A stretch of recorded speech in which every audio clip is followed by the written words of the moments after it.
ನಮಸ್ಕಾರ ಸ್ನೇಹಿತರೆ, ಎಲ್ಲರೂ ಹೇಗಿದ್ದೀರಾ? ನಾನಂತೂ ಚೆನ್ನಾಗಿದ್ದೀನಿ. ನೀವೆಲ್ಲ ಚೆನ್ನಾಗಿದ್ದೀರಾ ಅಂದ್ಕೊಂಡು ಇವತ್ತು ಈ ವಿಡಿಯೋನ ಹಾಗೆ ಶುರು ಮಾಡ್ತಾ ಇದ್ದೀನಿ. ಶಂಖಪುಷ್ಪದ ಬಗ್ಗೆ ಕೆಲವೊಂದು ಮಾಹಿತಿ ಕೊಡೋಣ ಅಂತ ಹೇಳಿ ಬಂದಿದ್ದೀನಿ ಸ್ನೇಹಿತರೆ. ಶಂಖಪುಷ್ಪ ಮನೆ ಮುಂದೆ ಬೆಳೆಸೋದ್ರಿಂದ ಮಹಾಲಕ್ಷ್ಮಿ ಸ್ವರೂಪ ಅಂತ ಹೇಳ್ತಾರೆ ಸ್ನೇಹಿತರೆ. ಜೊತೆಗೆ ಇದು ಆರೋಗ್ಯಕರವಾದಂತಹ ಒಂದು ಮೆಡಿಸನ್ ಪ್ಲ್ಯಾಂಟ್ ಅಂತಲೂ ಹೇಳ್ಬೋದು. ಇದು ಬೀಜದಿಂದ ನಾವು ಈ ಗಿಡನ ತಯಾರು ಮಾಡೋದು. ಬೀಜ ಏನಿಲ್ಲ ನೋಡಿ, ಹುರುಳಿಕಾಳು ನೋಡಿರ್ತೀರಾ ಅನಿಸುತ್ತೆ, ಗೊತ್ತಿಲ್ಲ ಅಂದರೆ ನೋಡಿ ಸ್ನೇಹಿತರೆ, ಈ ರೀತಿ ಇರುತ್ತಷ್ಟೇನೆ. ಇದನ್ನು ನೀವು ಒಂದು ಬೀಜ ಹಾಕಿದ್ರೆ ಸಾಕಷ್ಟು ಹೂಗಳು ಸಿಗುತ್ತೆ, ಮತ್ತು ಸಾಕಷ್ಟು ಬೀಜ ಮಾಡಿ ಬೇರೆಯವ್ರಿಗೂ ನೀವು ಕೊಡಬಹುದು. ನೋಡಿ, ಈ ರೀತಿ ಇರುತ್ತೆ ಅಷ್ಟೇ ಸ್ನೇಹಿತರೆ. ಈ ಬೀಜ ನೋಡಿದ್ರಲ್ಲ, ತುಂಬ ಸಾಕಷ್ಟು ಇದು ಹೂವು ನೋಡಿ ಈ ರೀತಿ ಇರುತ್ತೆ. ಸ್ವಲ್ಪ ಲೈಟ್ ಕಲರ್ ಇರುತ್ತೆ, ಡಾರ್ಕ್ ಇರುತ್ತೆ, ತುಂಬ ಕಲರ್ ಇದೆ ಸ್ನೇಹಿತರೆ. ಶಂಖಪುಷ್ಪದಲ್ಲಿ ಅರ್ಶಿಣದಿಂದ ಹಿಡಿದು ಪಿಂಕಿಂದ ಹಿಡಿದು ನೋಡಿ, ಇದು ಲೈಟ್ ಬ್ಲೂ, ಡಾರ್ಕ್ ಬ್ಲೂನೂ ಇದೆ, ಅದನ್ನು ತೋರಿಸ್ತೀನಿ ನಾನು. ಮತ್ತು ವೈಟು ಇದೆ ನೋಡಿ ಸ್ನೇಹಿತರೆ, ಬಿಳಿ ಕಲರ್ದು. ಇದನ್ನು ಉಪಯೋಗಕ್ಕೆ ಬರುತ್ತೆ, ಇದನ್ನು ಉಪಯೋಗಕ್ಕೆ ಬರುತ್ತೆ. ಶಂಖಪುಷ್ಪ ಅಂದ್ರೇ ಅಷ್ಟೇ ಸ್ನೇಹಿತರೆ. ಬ್ಲೂ ಅಲ್ಲಾದರೆ ಹೆಚ್ಚು ಉಪಯೋಗಿಸ್ತೀವಿ. ಏನಂದರೆ ಮೆಡಿಸನ್ ಪ್ಲ್ಯಾಂಟಾಗಿ ನಾವು ಹಾಕೋದು ಹೆಚ್ಚಿಗೆ ಉಪಯೋಗಕ್ಕೆ ಬರುತ್ತೆ, ಯಾಕಂದರೆ ಪೂಜೆಗಾಗುತ್ತೆ. ಮತ್ತು ಬ್ಲೂ ಕಲರು ಮಹಾತ್ಮನಿಗೆ ದೋಷ ಏನಾದರೂ ಇರೋರು ಈ ಹೂವನ್ನು ಇಟ್ಟು ಪೂಜೆ ಮಾಡೋದ್ರಿಂದ ಒಳ್ಳೆಯದು ಅಂತ ಸಹ ಹೇಳ್ತಾರೆ ಸ್ನೇಹಿತರೆ. ಹಾಗಾಗಿ ಮತ್ತು ಶಿವನಿಗೂ ಇಷ್ಟ ಆಗುತ್ತಂತೆ ಈ ಹೂವನ್ನು ಇಟ್ಟು. ಹಾಗೆ ಬ್ಲೂ ಕಲರು ಒಂದು ರೀತಿ ಹೆಚ್ಚು ಬಳಸೋದ್ರಿಂದ ಬ್ಲೂ ಕಲರ್ನೇ ಎಲ್ಲರೂ ಇಷ್ಟಪಡ್ತಾರೆ. ನನಗೆ ಸಾಕಷ್ಟು ಹೂ ಸಿಗುತ್ತೆ ಸ್ನೇಹಿತರೆ. ಶಿವನಿಗಾಗಲಿ, ಮಹಾತ್ಮನಿಗಾಗಲಿ, ಮಹಾಲಕ್ಷ್ಮಿಗಾಗಲಿ ಎಲ್ಲರಿಗೂ ಇಷ್ಟ ಆಗುತ್ತೆ. ಮತ್ತು ತಲೆ ಕೂದಲು ಏನಾದರೂ ಉದುರುತ್ತೆ ಅಂದರೂ ಅಷ್ಟೇ ಸ್ನೇಹಿತರೆ, ಈ ಹೂವನ್ನು ಎಣ್ಣೆಯಲ್ಲಿ ಕಾಯಿಸ್ಬಿಟ್ಟು ತಲೆಗೆ ಹಾಕೊಳ್ಳೋದ್ರಿಂದ ಕೂದಲು ದಟ್ಟವಾಗೂ ಬರುತ್ತೆ, ಮತ್ತು ಬೇಗ ಬಿಳಿ ಕೂದಲು ಬರೋದಿಲ್ಲ. ಮತ್ತು ಅರ್ಧ ತಲೆನೋವು ಬರುತ್ತಲ್ಲ ಸ್ನೇಹಿತರೆ, ಅಂಥವ್ರಿಗೂ ಇದು ರಾಮಬಾಣ ಅಂತಲೇ ಹೇಳಬಹುದು. ಇದು ನೀವು ಒಂದು ಹಾಕಿದ್ರೆ ಸಾಕು, ಬೀಜ ಸಾಕಷ್ಟು ಗಿಡಗಳಾಗುತ್ತೆ ಸ್ನೇಹಿತರೆ. ಯಾರೆಲ್ಲ ಹಾಕಿಲ್ಲ ಮನೆ ಮುಂದೆ ಇವಾಗಲೇ ಹಾಕಿ ಅಂತ ಹೇಳ್ತೀನಿ. ಇದು ಏನೇನಕ್ಕೆ ಉಪಯೋಗ ಆಗುತ್ತೆ ಹಾಗೆ ಹೇಳ್ತಾ ಬರ್ತೀನಿ, ಬನ್ನಿ ಸ್ನೇಹಿತರೆ. ಏನಿಲ್ಲ ಸ್ನೇಹಿತರೆ, ಅರ್ಧ ತಲೆನೋವು ಇರೋರು, ಇಲ್ಲ ತುಂಬ ತಲೆನೋವು ಅಂತ ತುಂಬ ಹಿಂಸೆ ಪಡ್ತಾ ಇರೋರಿಗೆ ಇದು ರಾಮಬಾಣ ಅಂತಲೇ ಹೇಳ್ಬೋದು. ಇದನ್ನು ಜ್ಯೂಸ್ ಮಾಡ್ಕೊಂಡಾದ್ರೂ ಕುಡಿಬಹುದು, ಮತ್ತು ಇದರಲ್ಲಿ ಲೇಹ ಮಾಡ್ತಾರೆ, ಅದನ್ನು ಸಹ ಮಾಡಿಕೊಂಡು ನಾವು ಸೇವಿಸ್ಬೋದು. ಮತ್ತು ತಲೆಗೆ ಈ ಎಣ್ಣೆನ ಕೊಬ್ಬರಿ ಎಣ್ಣೆಯಲ್ಲಿ ಕುದಿಸ್ಬಿಟ್ಟು ಈ ಎಣ್ಣೆನ ತಲೆಗೆ ಲೇಪನೆ ಮಾಡೋದ್ರಿಂದ ನಮ್ಮ ತಲೆನೋವು ಕಮ್ಮಿ ಆಗುತ್ತೆ. ಮತ್ತು ನರ ದೌರ್ಬಲ್ಯ ಇರೋರಿಗೂ ಅಷ್ಟೇ ಒಂಥರ ಶಕ್ತಿಯುತವಾಗಿರುತ್ತೆ, ನರಕ್ಕೂ ತುಂಬಾ ಒಳ್ಳೆಯದು. BP ಶುಗರ್ ಆಗಿರಲಿ, ಹಾರ್ಟ್ ಪೇಷಂಟ್ಗಂತೂ ಮಾಡಿ ಇಟ್ಟಿರುವಂತಹ ಒಂದು ಹೂವನ್ನೇ ಹೇಳಬೇಕು. ಮತ್ತು ಪೂಜೆಗೂ ಸರಿ ಸ್ನೇಹಿತರೆ, ಪೂಜೆ ಮಾಡೋದಕ್ಕೂ ಸರಿಯೇ. ಎಲ್ಲ ಅನುಕೂಲ ಇದ್ದಾಗ ನಾವು ಯಾಕೆ ಇದು ಆಯುರ್ವೇದಿಕಲ್ಲಿ ಇದಕ್ಕೆ ನಾನಾ ರೀತಿಯಲ್ಲಿ ಈ ಗಿಡಕ್ಕೆ ಆಗಲಿ ಹೂವಕ್ಕೆ ಆಗಲಿ ಕರೀತಾರೆ. ಇದನ್ನು ನಾವು ಬೀಜದಿಂದನೂ ಸಹ ಹಾಕಬಹುದು, ಇಲ್ಲ ಅಂದರೆ ನಾವು ಇದು ಬಲ್ತಿರ ಕಡ್ಡಿ ಸಿಗುತ್ತಲ್ವ, ಅದರಿಂದನೂ ನಾವು ಗಿಡ ಮಾಡ್ಕೊಳ್ಬಹುದು ಸ್ನೇಹಿತರೆ. ಬೀಜದಿಂದ ಮಾಡಿಕೊಂಡು ಏನಾದರೂ ಯಾರನ್ನ ಬೀಜ ಕೊಟ್ಟರೆ ನಾವು ಒಂದು ಪಾಟಲ್ಲಿ ಹಾಕೊಂಡ್ಬಿಟ್ರೆ ಸಾಕು. ಇದಕ್ಕೇನು ತುಂಬ ಜಾಗ ಬೇಕು ಅಂತೇನಿಲ್ಲ, ಒಂದು ಸಣ್ಣ ಪಾಟಲ್ಲಿ ಹಾಕಿದ್ರೂ ದೊಡ್ಡದಾಗಿ ಬರುತ್ತೆ, ತುಂಬ ಚೆನ್ನಾಗಿ ಬರುತ್ತೆ. ಆದರೆ ಬ್ಲೂ ಕಲರು ಎಲ್ಲದಕ್ಕೂ ತುಂಬ ಉಪಯೋಗ. ಕೆಲವ್ರು ಹೇಳ್ತಾರೆ ಬಿಳಿದು ತುಂಬ ಒಳ್ಳೆಯದು ಅಂತ, ಆದರೆ ನಾನು ಕೇಳಿದ ಮಟ್ಟಿಗೆ ಬ್ಲೂ ಕಲರ್ ತುಂಬಾ ಒಳ್ಳೆಯದು. ಅಂದರೆ ನೀಲಿ ಬಣ್ಣದ್ದು, ಲೈಟ್ ನೀಲಿ ಇರುತ್ತೆ, ಡಾರ್ಕ್ ನೀಲಿ ಇರುತ್ತೆ, ಯಾವುದಾದ್ರೂ ಸರಿಯೇ. ಇದ್ರದ್ದು ಬಾತು ಸಹ ಮಾಡ್ಬೋದು, ರೈಸ್ ಬಾತ್ ಥರನೇ ಇದನ್ನು ನೀರನ್ನು ಹಾಕಿ ನಾವು ಮಾಡ್ಕೋಬಹುದು. ಮತ್ತು ನೆನಪಿನ ಶಕ್ತಿಗಂತೂ ತುಂಬಾ ಒಳ್ಳೆಯದು ಸ್ನೇಹಿತರೆ. ಸಣ್ಣ ಮಕ್ಕಳಿಗಂತೂ ಇದನ್ನು ಕೊಡೋದು ತುಂಬಾ ಒಳ್ಳೆಯದು ಅಂತ ಹೇಳ್ತೀನಿ.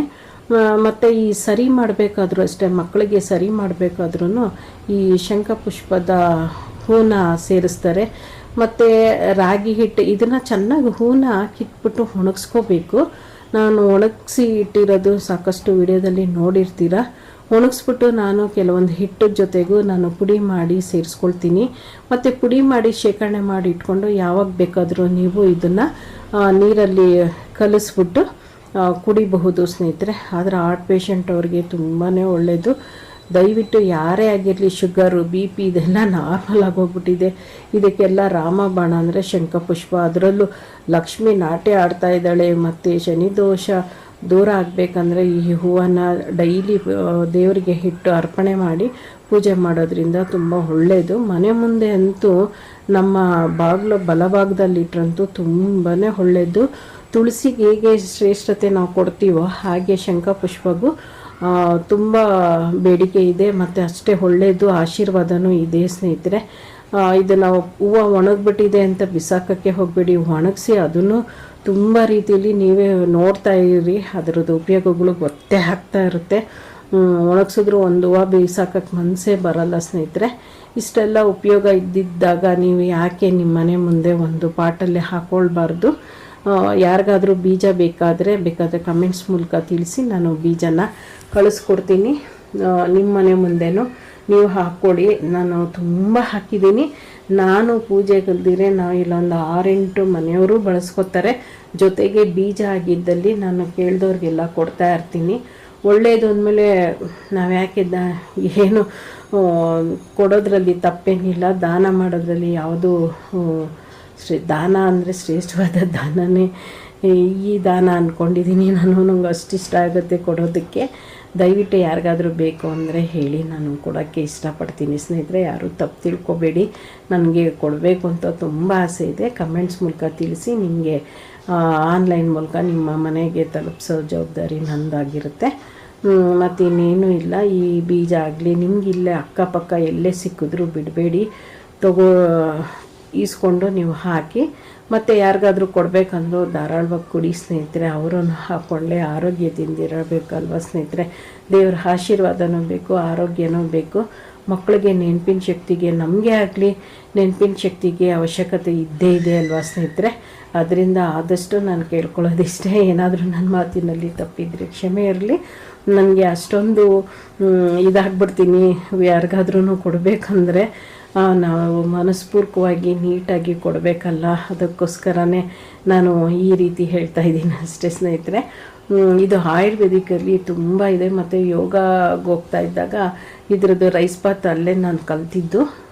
ರೈಸ್ ಬಾತ್ ಮಾಡಬಹುದು, ಇದು ಜ್ಯೂಸ್ ಮಾಡಬಹುದು, ಇದರ ಲೇಹ ಮಾಡಬಹುದು, ಮತ್ತು ಇದರಲ್ಲಿ ಎಣ್ಣೆ ಮಾಡ್ಬೋದು, ತಲೆಗೆ ಹಾಕ್ಕೊಳ್ಳೋಕ್ಕೆ ಹೇರ್ ಆಯಿಲ್ ಸಹ ಮಾಡ್ಬೋದು ಅಂತೆಲ್ಲ ನಾನು ಕಲ್ತ್ಕೊಂಡೆ. ಅದನ್ನು ನಾನು ಯೂಟ್ಯೂಬಲ್ಲಿ ಸಾಕಷ್ಟು ವಿಡಿಯೋದಲ್ಲಿ ಹಾಕಿದ್ದೀನಿ, ನೋಡಿರ್ತೀರಾ ಅನಿಸುತ್ತೆ. ನೋಡಿಲ್ಲ ಅಂದರೆ ದಯವಿಟ್ಟು ಆ ಲಿಂಕ್ನ ಬೇಕಾದರೆ ನಾನು ಇವಾಗ ಶೇರ್ ಮಾಡ್ತೀನಿ, ನೋಡಿ ಸ್ನೇಹಿತರೆ. ನೋಡಿ, ನಿಮ್ಮ ಮನೆ ಮುಂದೆ ಮಹಾಲಕ್ಷ್ಮಿ ಗಿಡನ ನೆಟ್ಟು ನೋಡಿ. ಲಕ್ಷ್ಮಿ ನಾಟ್ಯ ಆಡ್ತಾಳೆ, ಎಲ್ಲರಿಗೂ ಒಳ್ಳೆಯದಾಗಲಿ ಅನ್ನೋ ಕಾರಣಕ್ಕೋಸ್ಕರ ಇಷ್ಟು ಒತ್ತಾಯಿಸಿ ನಾನು ಹೇಳ್ತಾ ಇದ್ದೀನಿ. ಯಾಕಂದರೆ ಇದು ದೇವರ ಆಶೀರ್ವಾದ ಇದೆ, ಆರೋಗ್ಯನೇ ಭಾಗ್ಯ ಅಲ್ವಾ, ಅದು ಇದೆ.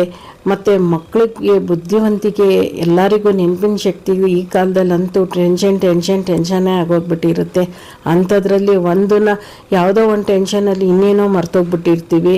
ಅದಕ್ಕೆ ಈ ಥರದ್ದೆಲ್ಲ ನಾವು ಸೇವಿಸೋದ್ರಿಂದ ನಮ್ಮ ನೆನಪಿನ ಶಕ್ತಿ ಸ್ವಲ್ಪ ಆದ್ರೂ ಚೆನ್ನಾಗಿರುತ್ತೆ ಅನ್ನೋದು ನನ್ನ ಭಾವನೆ. ದಯವಿಟ್ಟು ಯಾರೇ ಆಗಲಿ ಬೀಜ ಬೇಕಾದರೆ ಕಳಿಸ್ತೀನಿ. ಸ್ವೀಟ್ಸ್ ಎಷ್ಟೇ ಆಗಿರಲಿ ನಾನು ಕಳಿಸ್ತೀನಿ ಸ್ನೇಹಿತರೆ. ಜೊತೆಗೆ ನಿಮಗೆಲ್ಲಾದರೂ ಸಿಕ್ಕಿದ್ರೆ ನೀವು ತಂದು ನಿಮ್ಮನೆ ಮುಂದೆ ಹಾಕಿ ಜೊತೆಗೆ ಬೇರೆಯವ್ರಿಗೂ ಕೊಡಿ ಅಂತ ಹೇಳ್ತೀನಿ ಸ್ನೇಹಿತರೆ. ನಾನು ಇರೋರಿಗೆಲ್ಲ ಸಾಕಷ್ಟು ಜನ ಕೇಳಿದವ್ರಿಗೆಲ್ಲರಿಗೂ ಕೊಟ್ಕೊಂಡು ಬರ್ತಾಯಿದ್ದೀನಿ. ಅದಕ್ಕೋಸ್ಕರನೇ ಒಂದಷ್ಟು ಹೂವನ್ನ ಕೀಳೋದೇ ಇಲ್ಲ, ಕೆಲವೊಂದು ಗಿಡದಲ್ಲಿ ಕೀಳೋಕ್ಕೆ ಹೋಗಲ್ಲ, ಯಾಕಂದರೆ ಅದು ಬೀಜ ಆಗಲಿ ಅನ್ನೋ ಕಾರಣಕ್ಕೋಸ್ಕರ ನಾನು ಶಂಖಪುಷ್ಪನೇ ತುಂಬ ಹಾಕ್ಬಿಟ್ಟಿದ್ದೀನಿ. ಯಾಕಂದರೆ ನಮ್ಮ ಇಲ್ಲಿ ಇರೋರೇ 7-8-10 ಮನೆಯೇ ಆಗೋಗಿದೆ. ಅಷ್ಟು ಜನಕ್ಕೂ ನಾವು ಈ ಹೂವನ್ನು ಬಳಸ್ಕೊಳ್ತೀವಿ.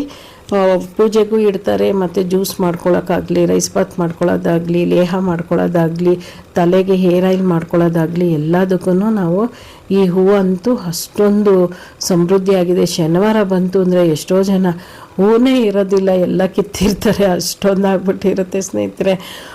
ಎಷ್ಟೊಂದು ಹಾಕಿರ್ತೀನಿ, ಆದ್ರೂ ಮಹಾತ್ಮನ ದೇವಸ್ಥಾನಕ್ಕೆ ತೊಗೊಂಡೋಗಿ ಕೊಡೋಕ್ಕೋಸ್ಕರ ಕಿತ್ಕೊಂಡ್ಬಿಡ್ತಾರೆ.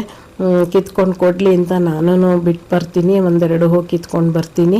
ಅವರು ಒಂದಷ್ಟು ಹೂಗಳನ್ನೆಲ್ಲ ಕೀಳ್ತಾರೆ. ಹೀಗಿರುತ್ತೆ ಸ್ನೇಹಿತರೆ ನನ್ನ ವಿಡಿಯೋ.